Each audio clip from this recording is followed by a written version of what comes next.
The Meiji Restoration, also known as the Meiji Ishin, Renovation, Revolution, Reform, or Renewal, was a chain of events that restored practical imperial rule to Japan in 1868 under Emperor Meiji. Although there were emperors before the Meiji Restoration, the events restored practical abilities and consolidated the political system under the Emperor of Japan. The goals of the restored government were expressed by the new emperor in the Charter Oath. The Restoration led to enormous changes in Japan's political and social structure, and spanned both the late Edo period and the beginning of the Meiji period. The period spanned from 1868 to 1912 and was responsible for the emergence of Japan as a modernized nation in the early 20th century. Alliances and allegiances. The foundation of the Meiji Restoration was the 1866 Satsuma Choshu alliance between Saigo Takamori and Kido Takayoshi, leaders of the reformist elements in the Satsuma domain and Choshu domain. These two leaders supported the Emperor Kome and were brought together by Sakamoto Ryoma for the purpose of challenging the ruling Tokugawa shogunate and restoring the emperor to power. After Emperor Komei's death on January 30, 1867, Emperor Meiji ascended the throne on February 3.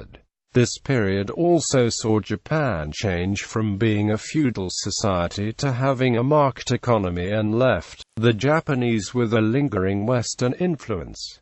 End of the shogunate. The Tokugawa shogunate came to its official end on November 9, 1867, when Tokugawa Yoshinobu, the 15th Tokugawa shogun, put his prerogatives at the emperor's disposal and resigned 10 days later. This was effectively the restoration of imperial rule, although Yoshinobu still had significant influence, and it was not until January 3, the following year, with the young emperor's edict, that the restoration fully occurred. Shortly thereafter, in January 1868, the Boshin War started with the Battle of Toba-Fushimi, in which Choshu and Satsuma's forces defeated the ex-shogun's army. This forced the emperor to strip Yoshinobu of all power, setting the stage for official restoration. On January 3, 1868, the emperor made a formal declaration of the restoration of his power. The Emperor of Japan announces to the sovereigns of all foreign countries and to the subjects that permission has been granted to the shogun, Tokugawa Yoshinobu, to return the governing power in accordance with his own request. We shall henceforward exercise supreme authority in all the internal and external affairs of the country. Consequently, the title of emperor must be substituted for that of tycoon, in which the treaties have been made. Officers are being appointed by us to the conduct of foreign affairs.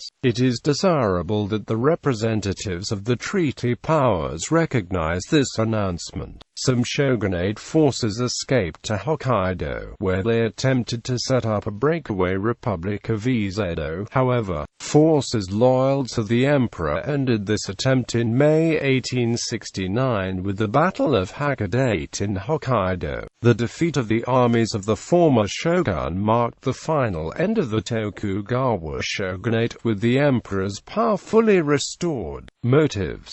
There were many causes of the Meiji Restoration. The Japanese knew that they were behind the European world when American Commodore Matthew C. Perry came to Japan to try to issue a treaty that would open up Japanese ports to trade. Perry came to Japan in large warships with armament and technology that far outclassed those of Japan. The leaders of the Meiji Restoration, as this revolution came to be known, acted in the name of restoring imperial rule to strengthen Japan against the threat represented by the colonial powers of the day, bringing to an end the era known as Sakoku. The word Meiji means enlightened rule, and the goal was to combine modern advances with the traditional Eastern values. The main leaders of this were Ito Hirobumi, Matsukata Masayoshi, Kido Takayoshi, Itagaki Taisuke, Yamagata Aritomo, Mori Aranori, Okubo Toshimichi, and Yamaguchi Naiyoshi. Under the leadership of Mori Aranori, a group of prominent Japanese intellectuals went on to form the Meiji Sixth Society in 1873 to continue to promote civilization and enlightenment through modern ethics and ideas. However, during the Restoration, political power simply moved from the Tokugawa shogunate to an oligarchy consisting of these leaders,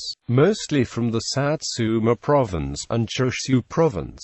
This reflected the belief in the more traditional practice of imperial rule, whereby the Emperor of Japan serves solely as the spiritual authority of the nation and his ministers govern the nation in his name. Effects: the Meiji Restoration accelerated industrialization in Japan, which led to its rise as a military power by the year 1905. Under the slogan of "Enrich the country, strengthen the military," the Meiji oligarchy that formed the government under the rule of the emperor first introduced measures to consolidate the power against the remnants of the Edo period government, the shogunate, daimyo, and the samurai class. In 1868, all Tokugawa lands were seized and placed under imperial control, thus placing them under the prerogative of the new Meiji government. With Fuhang and Sanchize, the areas were split into three types: urban prefectures, rural prefectures, and the already existing domains.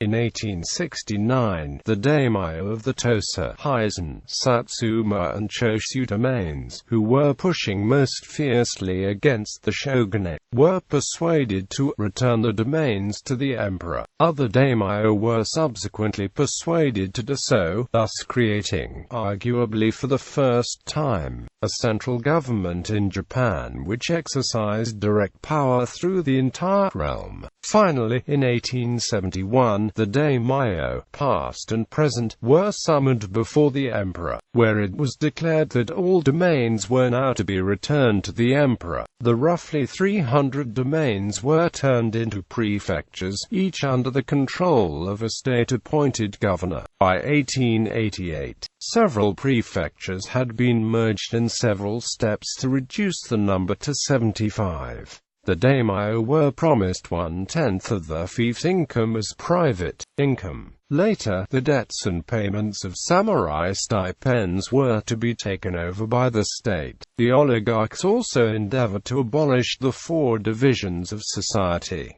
Throughout Japan at the time, the samurai numbered 1.9 million, with each samurai being paid fixed stipends. Their upkeep presented a tremendous financial burden, which may have prompted the oligarchs to action. Whatever the true intentions, the oligarchs embarked on another slow and deliberate process to abolish the samurai class. First, in 1873, it was announced that the samurai stipends were to be taxed on a rolling basis. Later, in 1874, the samurai were given the option to convert the stipends into government bonds. Finally, in 1876, this commutation was made compulsory. To reform the military, the government instituted nationwide conscription in 1873, mandating that every male would serve for 4 years in the armed forces upon turning 21, followed by 3 more years in the reserves. One of the primary differences between the samurai and peasant classes was the right to bear arms. This ancient privilege was suddenly extended to every male in the nation.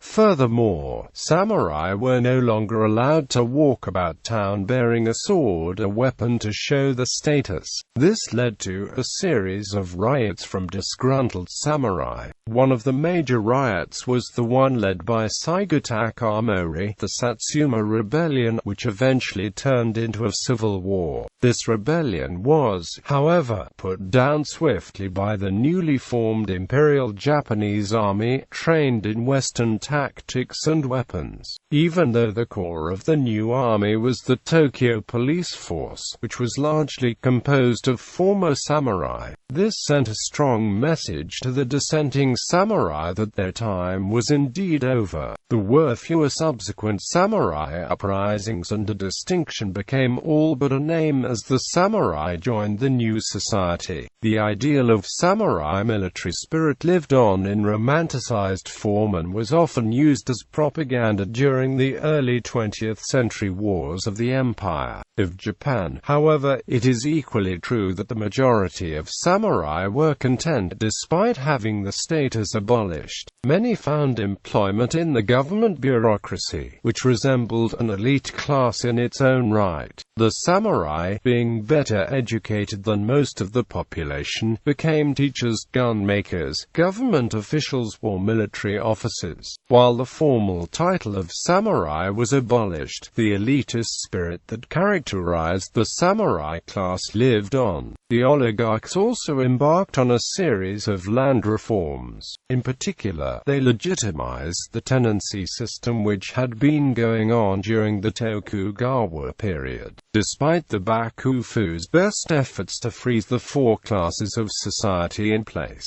during the rural villages had begun to lease land out to other farmers, becoming rich in the process. This greatly disrupted the clearly defined class system which the Bakufu had envisaged, partly leading to their eventual downfall. The military of Japan, being strengthened by nationwide conscription and the infusion of a samurai military spirit, became emboldened to see themselves as a growing world power after winning both the Sino-Japanese War and the Russo-Japanese War. Besides drastic changes to the social structure of Japan, in an attempt to create a strong centralized state defining its national identity, the government established a dominant national dialect, called Standard Language, that replaced local and regional dialects and was based on the patterns of Tokyo's samurai classes. This dialect eventually became the norm in the realms of education, media, government and business.